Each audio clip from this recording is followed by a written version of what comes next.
This study is about the second coming. It is no fairy tale. One day you can be free from all the hurt, hunger, loneliness, crime, and chaos infecting the world today. Doesn't that sound wonderful?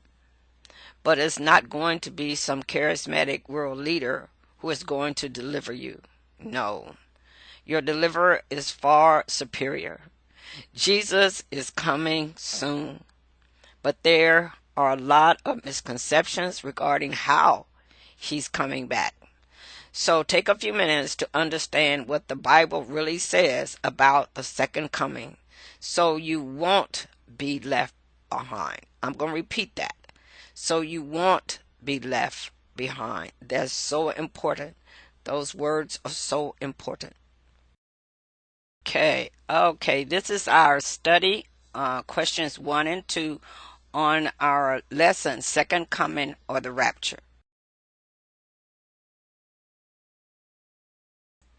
This is question number 1 in our Bible study. Can we be positive Jesus will return a second time? Hebrews 9:28 says Christ will appear a second time.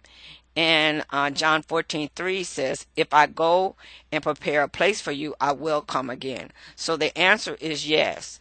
Matthew 26:64, Jesus testified that he would come back to this earth again. Since the scriptures cannot be broken, John 10:35, this is proof positive. It is Christ's own personal guarantee. Besides, Jesus fulfilled the prophecies of his first coming, so we can be absolutely certain that he will fulfill the prophecies concerning his second coming too. This is a mathematical probability Jesus is the Christ. There are many prophecies in the Bible. This is not found in your lesson. And this is just to let you know just how amazing it is that Jesus is truly the Christ without a doubt. Because it gives you a numerical value on the probability of how likely it would be for one person in the world to fulfill all of the necessary prophecies. So let's take a look at this. If one were to conceive 50 specific prophecies about a person in the future, I want to stop right there. You got to remember, when you're calculating these probabilities, you got to remember that most of those prophecies were given in the Old Testament by prophets sometime 100 years before the birth of Christ. So this is what makes it so profound. Many of these prophecies were given sometime 100 years or longer, or even a shorter period of time, because from when the Lord gave it to Eve in the garden, you figure that's almost 2,000 years. So this is an amazing thing. So keep that in mind when we're talking about the probability. So continuing on, whom one would never meet. Now you're never going to meet this person. Just what's the likelihood that this person will fulfill all 50 of the predictions? How much less would this likelihood be if 25 of these predictions were about what other people would do to him and were completely beyond his control? For example, how does someone arrange to be born in a specific family? I've always talked about that, considering how dysfunctional mine was. How does one arrange to be born in a specific city in which their parents don't actually live? How does one arrange their own death, and specifically by crucifixion, with two others, then arrange to have their executioners gamble for his clothing, as found in John 16:19, Psalms 22:18. So now continuing, how does one arrange to be betrayed in advance? How does one arrange to have executioners carry out the regular practice of breaking the legs of two victims on either side, but not their own? How does one escape from a grave and appear to people after having been killed? Indeed, it may be possible for someone to fake one or two of the messianic prophecies, but it would be impossible for any one person to arrange to fulfill all these prophecies. You have many folks who doubt that Jesus is the Messiah. The Jewish community is still waiting for the Messiah. And a lot of times we are looking for some kind of tangible proof. And I put this in here in regards to the second coming to help us to understand that the prophecies in the Bible about Jesus, he fulfilled them all. You don't hear about that much. You don't hear about the mathematical studies that have been done on the prophecies of the Bible regarding what the Messiah would do. Jesus truly is the Christ. Christ just means Messiah. So what I put this in here for was to affirm your faith that he is coming back, that he is the Son of the living God.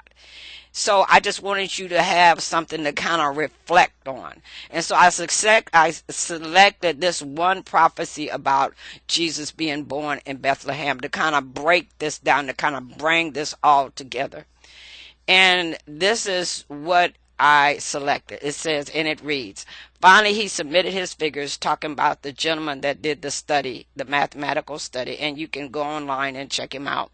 I put the URL here. And he submitted his work to be reviewed by the American Scientific Affiliation. And they reviewed his stuff, his documents and everything.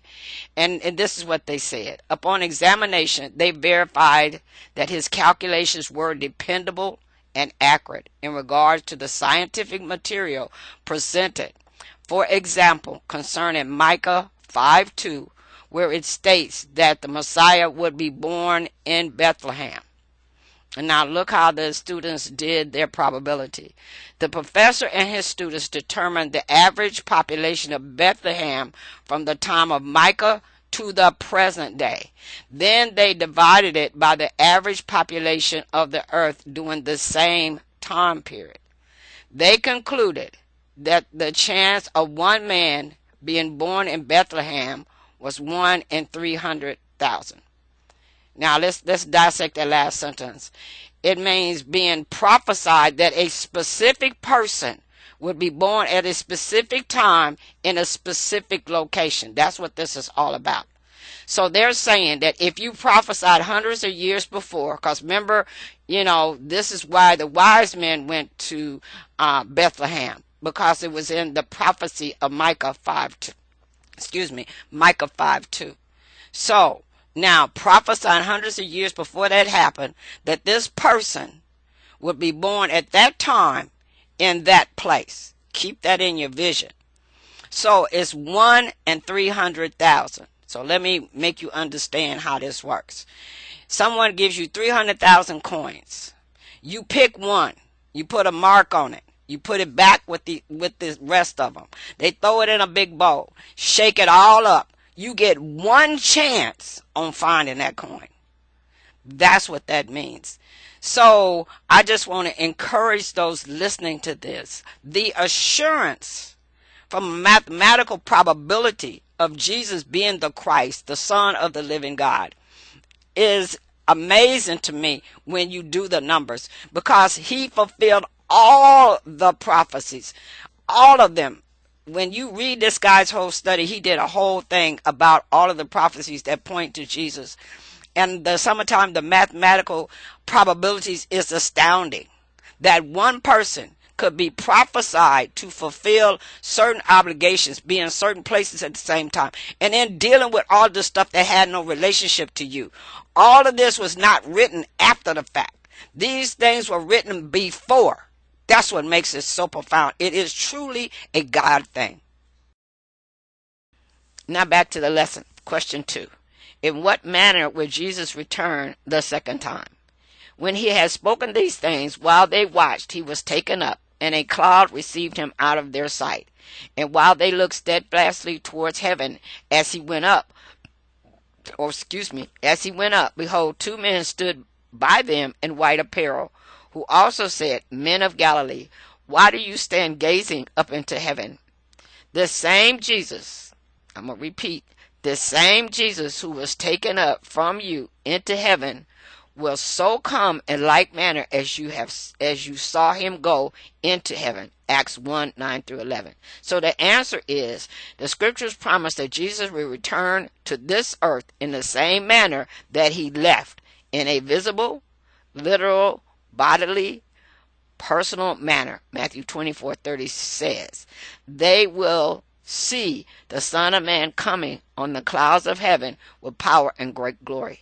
He will come in the clouds literally as a personal being with a body of flesh and bones. Luke 24:36 through 43, 50, and 51.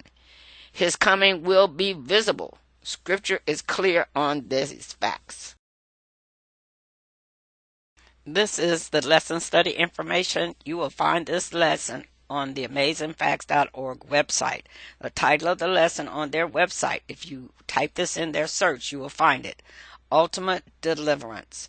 And it is a 15-question lesson, and there's some additional materials that go with the lesson.